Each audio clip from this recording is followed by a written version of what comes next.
ഇനി മുസ്ലിമീങ്ങളെ നിങ്ങൾ മനസ്സിലാക്കണം, ഇവരിൽ നിന്നും ഇന്നലെയും തുടങ്ങിയതാണോ? നമ്മുടെ SYS-ഉം SSF ഒക്കെ പ്രവർത്തന രംഗത്ത് വരുന്നതിന് മുമ്പ് ഇവരെത്ര ജാറമാണ് ഇവിടെ പൊളിച്ചത്, എന്തെല്ലാം നാശങ്ങളാണ് ഇവിടെ വരുത്തിയത്. സുന്നത്ത് ജമാഅത്തിന്റെ സംഘടനകളില്ലാത്ത കാലത്ത് നിങ്ങൾ കണ്ടോ ഇത് മുജാഹിദിന്റെ ജിഹാദ് സ്പെഷ്യൽ.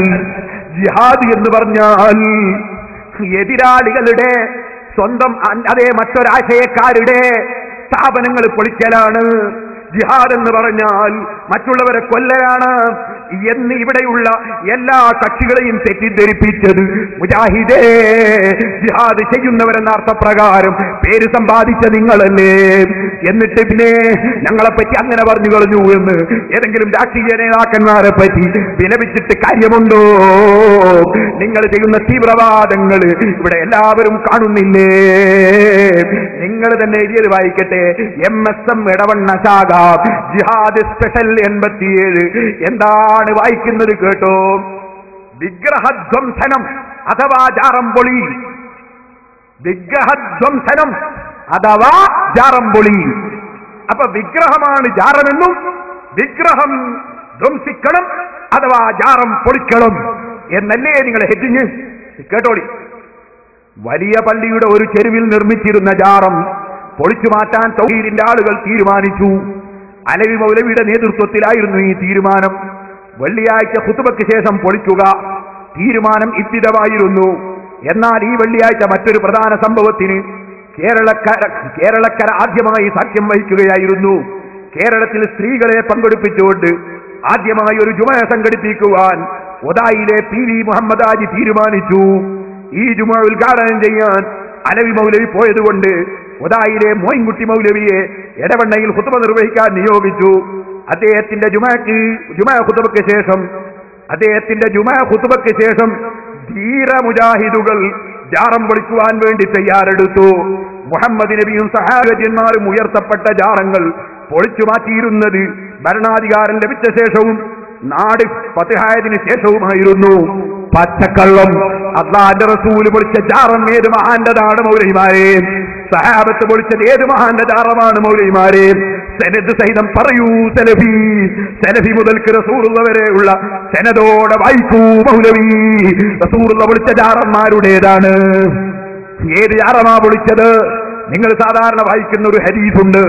അതിന്റെ അർത്ഥം ഇമാം നവവി ശറഹുൽ മുഹദ്ദബിൽ പറഞ്ഞിട്ടില്ലേ? ഇമാം ഖസ്സലാനി ശറഹുൽ ബുഖാരിയിൽ പറഞ്ഞിട്ടില്ലേ? വലാ ഖബറ മുശ്രിഫൻ ഇല്ലാ സബൈതുഹു.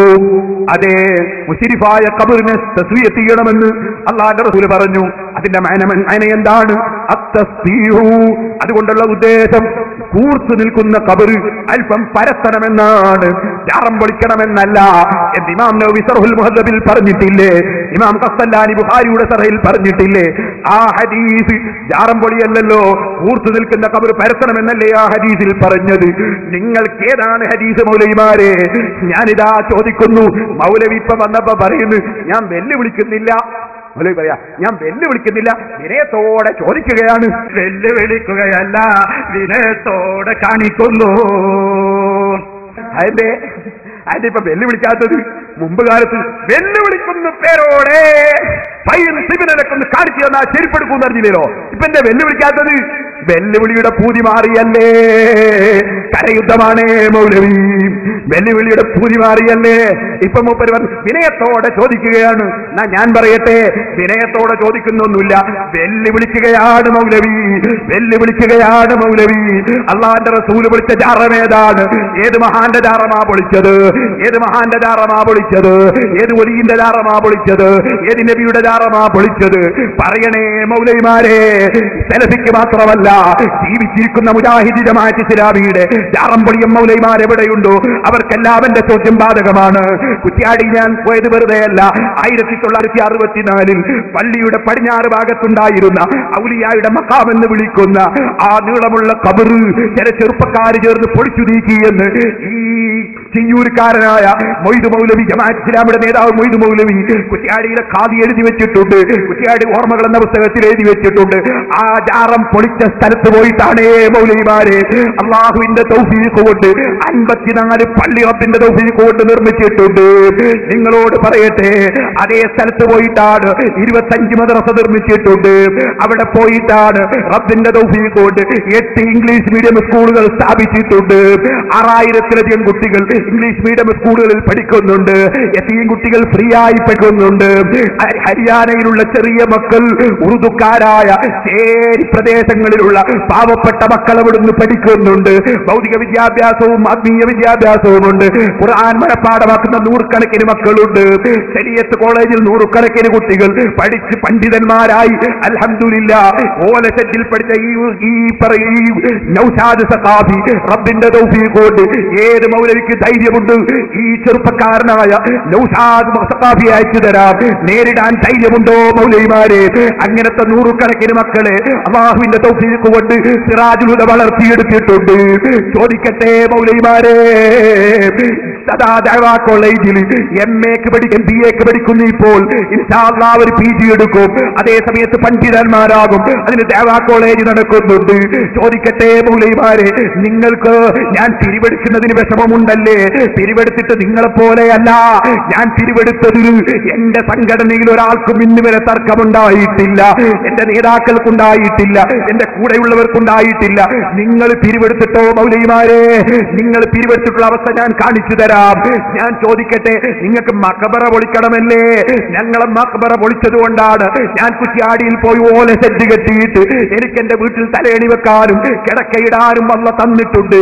ഞാൻ നാദാപുരത്തുനിന്നാ പറയുന്നത്. ആർക്കെങ്കിലും സംശയമുണ്ടോ? ഞാൻ ഇന്ന് വരെ ഓ മൗലവി നിങ്ങളെപ്പോലെ ജീവിച്ചിട്ടില്ല, ഇന്ന് വരെ ശമ്പളം പറ്റിയിട്ടില്ല.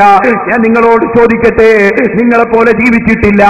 ഞാൻ അല്ലാഹുവിന്റെ തൗഫീഖ് കൊണ്ട് റബ്ബിന്റെ ദീനിന് വേണ്ടി ഓല സെറ്റ് കെട്ടി അതാ ഇഷ്ടികയും തലയ്ക്ക് വെച്ച് ഞാൻ സിറാജുൽ ഹുദയിൽ ധാരാളം കൊല്ലങ്ങളോളം കിടന്നിട്ടുണ്ട്. സുന്നത്ത് ജമാഅത്തിന് വേണ്ടിയാണ്. നിങ്ങൾക്കതിൽ അസൂയയുണ്ടല്ലേ? അത് പൊളിക്കാൻ വേണ്ടി ഒരു മൗലവിയെ നാദാപുരത്ത് കൊണ്ടുവന്ന് എഴുന്നള്ളിച്ചാൽ അത് നടക്കുമെന്ന് തോന്നിപ്പോയി അല്ലേ? അദ്ദേഹത്തിന്റെ പ്രസംഗത്തിന് കുറെ ആൾ പോയി നിന്നു കൊടുത്താൽ പേരോട് ഒലിച്ചു പോകുമെന്ന് തോന്നിയല്ലേ? എന്നാൽ ഈ കരയുദ്ധത്തിൽ നിങ്ങളെ അതാ കിടത്തേണ്ട സ്ഥലത്ത് കിടത്തിയിട്ടല്ലാതെ തിരിച്ചു പോകുന്ന പ്രശ്നമില്ല. ശരിക്കും കടോളവും സിറാജുൽ ഹുദയുടെ സമ്മേളനമായതുകൊണ്ട് നിങ്ങൾക്ക് മറുപടി പറയില്ല എന്ന് തോന്നിയോ? നിങ്ങൾക്ക് സുന്നത്ത് ജമാഅത്തിനെതിരെ ഇബ്ലീസും അനുയായികളും യഹൂദികളും ചാരന്മാരും ലോകത്തെവിടെ വന്നോ അവരെ ഒന്നും ജീവൻ ബാക്കിയുള്ള കാലത്തോളം നിലനിർത്തുകയില്ല. അവരാശയം പൊളിച്ചേ മടങ്ങൂ, സംശയം വേണ്ട. ഞാൻ ചോദിക്കട്ടെ, അല്ലാഹുവിന്റെ റസൂലിന്റെ പേരിൽ പച്ചക്കള്ളം എഴുതിയില്ലേ നിങ്ങൾ? റസൂലുള്ള ജാറം പൊളിച്ചുവെന്ന്. എന്നിട്ടോ ഭരണാധികാരം കിട്ടിയിട്ടാണ് പോലും. ശേഷവും നാട് ഫത്ഹായതിനു ശേഷവുമായിരുന്നു. എന്നാൽ ഇടവണ്ണ ഫത്ഹാവുന്ന മുമ്പാണ് ഈ ധീരത ഇടവണ്ണയിലെ മുജാഹിദുകൾ പ്രകടിപ്പിച്ചതെന്ന് വായനക്കാർ പ്രത്യേകം ശ്രദ്ധിക്കേണ്ടതാണ്. മുഹമ്മദ് നബി ഭരണം കിട്ടിയിട്ടാ ജാറം പൊളിച്ചത്. ധീര മുജാഹിദുകൾ ഭരണമില്ലാതെ തന്നെയാ പൊളിച്ചത്. ഓ മുസ്ലിമീങ്ങളെ,